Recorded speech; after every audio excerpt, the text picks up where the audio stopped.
जिंदाबाद जिंदाबाद युवा शक्ति जिंदाबाद जिंदाबाद जिंदाबाद रेलवे जिंदाबाद जिंदाबाद जिंदाबाद उत्तर रेलवे जिंदाबाद जिंदाबाद जिंदाबाद लखनऊ बंदर जिंदाबाद जिंदाबाद जिंदाबाद जिंदाबाद जिंदाबाद जिंदाबाद जिंदाबाद जिंदाबाद जिंदाबाद जिंदाबाद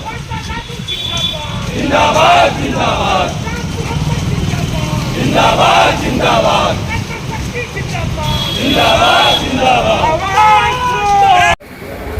आदर व सम्मान के योग्य आज इस सभा में उपस्थित हुए रेलवे की सभी श्रेणी और सभी विभागों के कर्मचारियों को मेरा नमस्कार, नंदन, अभिनंदन और बार बार स्वागत है। और आज इस मंच से सभी श्रेणी के कर्मचारियों को देखकर मैं बहुत गदगद हो गया। आधे से ज्यादा तो भ्रांति यहीं पे खत्म हो गई कि ट्रैक मेंटेनर यूनियन न केवल ट्रैक मेंटेनर कर्मचारियों का यूनियन है बल्कि रेलवे के प्रत्येक कैडर का यूनियन है। और जो भ्रांति अभी भी शेष बची है थोड़ी मोटी, उसको नॉमिनेशन के बाद, चुनाव चिन्ह मिलने के बाद क्लियर कर दिया जाएगा। एक वादा आपसे करके जाता हूं, या तो AIRT चुनाव लड़ेगी या फिर एक भी यूनियन चुनाव नहीं लड़ेगी। पंचायत जिंदाबाद जिंदाबाद जिंदाबाद, पंचायत जिंदाबाद जिंदाबाद जिंदाबाद जिंदाबाद जिंदाबाद, AIRTU जिंदाबाद जिंदाबाद जिंदाबाद। साथियों, बहुत अच्छी बात है। आज का जो उत्साह मैं नॉर्दर्न के अंदर जो देख रहा हूं, उम्मीद करता हूं कि जो मेरे पड़ोसी जोन हैं उन्होंने तो अपने सदर पर बहुत मेहनत करके अपना जोन जो काबिल तारीफ बना लिया। वीडियो बनाए हैं। आपको बता दें, विद्यानाथ यादव जी तो URMU से बिलोंग करते हैं और करते थे। इनके जैसे न जाने कितने AIRF और NFIR से दुखी, परेशान और पीड़ित कर्मचारी आज AIRT के साथ,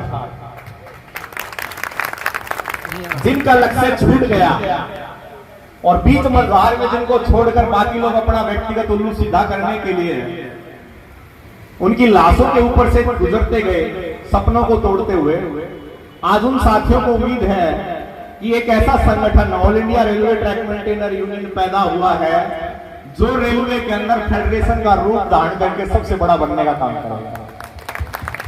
आपकी जानकारी के लिए बता दूं, इंडियन रेलवे के अंदर AIRF और NFIR दो फेडरेशन है, दोनों की दोनों 10 जोन से ज्यादा बड़े क्षेत्र में नहीं फैली।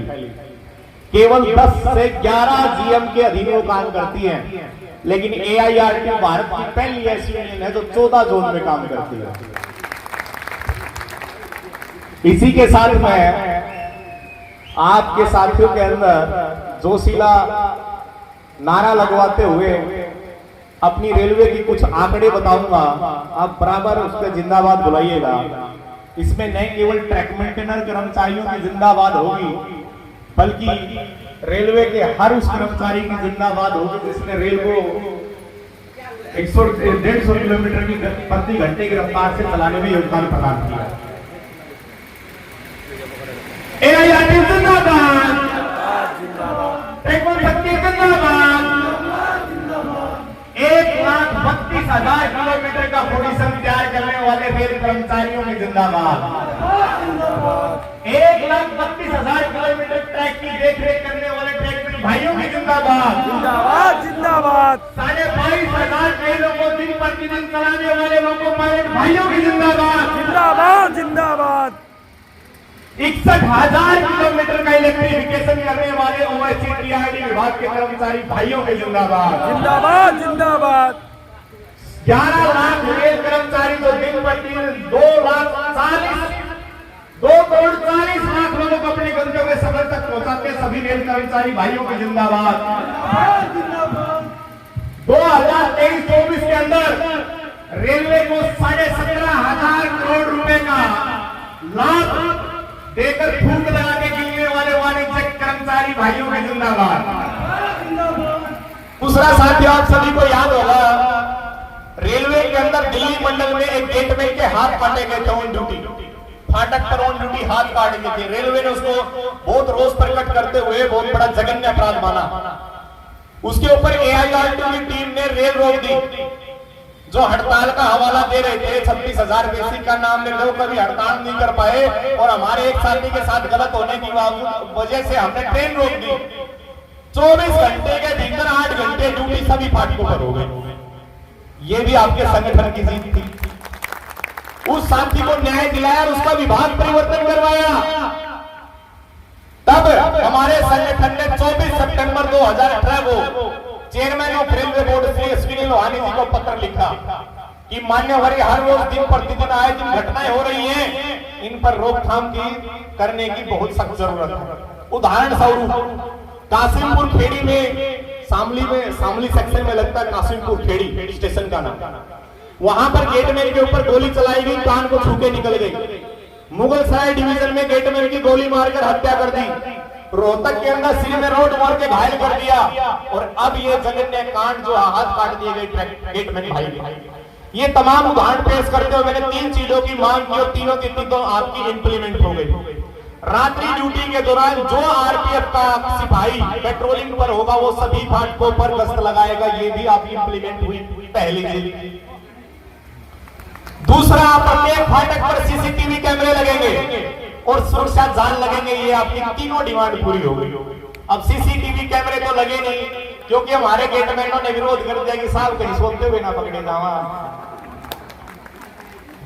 आपकी भी समस्या भाई, ड्यूटी पर कब आ रहे हैं, कब जा रहे हैं, प्रॉपर एकदम आपके ऊपर फोकस रहेगा। ये आपकी 4 डिमांड पूरी हुई। उसके बाद चक्रधरपुर के अंदर सीकेपी डिवीजन में chairman of railway board Shri Ashwini Lohani ji का दौरा था और हमारे नेशनल वर्किंग प्रेसिडेंट चांद मोहम्मद जी वहां हमारे यूनियन को लीड कर रहे थे। तो वहां पर हमारे ट्रैकमैन कर्मचारियों को चप्पल में काम करते हुए देखा। तो chairman of railway board Ashwini Lohani ji ने आपको सौगात के रूप में सेफ्टी गियर दिए। 5 फरवरी 2018 को आप लोगों के लिए लगभग एक ट्रैकमैन के लिए 50,000 रुपए की सेफ्टी गियर जो उपकरण है वो प्रदान किए गए, जिसमें safety jacket, winter jacket, rain coat, safety helmet, safety shoes और लुमिनस वेस्ट ये शामिल है। और आज पिछले 2022 से लेकर 2024 तक deputy chief labour commissioner RG Meena के पास 20 डिप्टी डायरेक्टर, एग्जीक्यूटिव डायरेक्टर के साथ मेरा मीटिंग होता प्रत्येक महीने। AIRTU ने 43 अरब के बजट लाभ दिलाने का काम आप लोगों को फिर से कर दिया। 91 करोड़ 61 लाख का बजट रक्षक डिवाइस के लिए पास करवाया। प्रत्येक नवनियुक्त जो ट्रैकमैन फ्रेश अपॉइंटमेंट जो होगी रेलवे में, जिसकी पहली भर्ती होगी उसको पहले ट्रेनिंग दिया जाएगा, ये काम AIRTU ने करवाया। 180 रुपए फिक्स साइकिल मेंटेनेंस अलाउंस 15,000 रुपए के ईयर सहित ये रीइंप्लीमेंट AIRTU ने करवाया। 150 रुपए टोरक साहब भत्ता ट्रैकमैन के लिए ये AIRTU ने करवाया। लगभग 12 डिमांड AIRTU गैर मान्यता प्राप्त यूनियन होने के बाद भी पूरा करवा चुकी है। अब सोचो साथियों, जिस दिन AIRTU सत्ता में आ गई तो क्या नहीं कर सकती है। जो आपको चाहिए वो हर चीज दिलाएगी। आज मैं इस मंच से वायदा करके जाता हूं आपको कि AIRTU आने वाले इलेक्शन में चुनाव लड़ेगा, 100% लड़ेगा। सभी रेल कर्मचारियों से मेरी विनती है कि इस बार आप एक संगठन का चयन करें। आप क्षेत्र के हिसाब से, जात के हिसाब से, धर्म के हिसाब से, समुदाय के हिसाब से बटे हुए हैं और ये बांटने का काम हमारे ही फेडरेशनों ने किया। अगर एक फेडरेशन अच्छे तरीके से काम करती, AIRF अगर अच्छा काम करती तो NFIR नहीं बनती। अगर NFIR अच्छा काम करती 30,000 किलोमीटर का हो गया तो हम केवल हमारा जो मैन पावर है वो कम हो गया। जो रेल कर्मचारी सन 2004 तक 22 लाख होते थे, आज उनकी संख्या घटकर 11 लाख हो गई है। मतलब 11 लाख रेल कर्मचारियों के ऊपर अन्य 11 लाख रेल कर्मचारियों का कंधों पर भार पड़ा है। उसकी पूर्ति पूरी करने के लिए हमसे कम से कम पटरी के लिए 2 लाख कर्मचारियों की आवश्यकता है।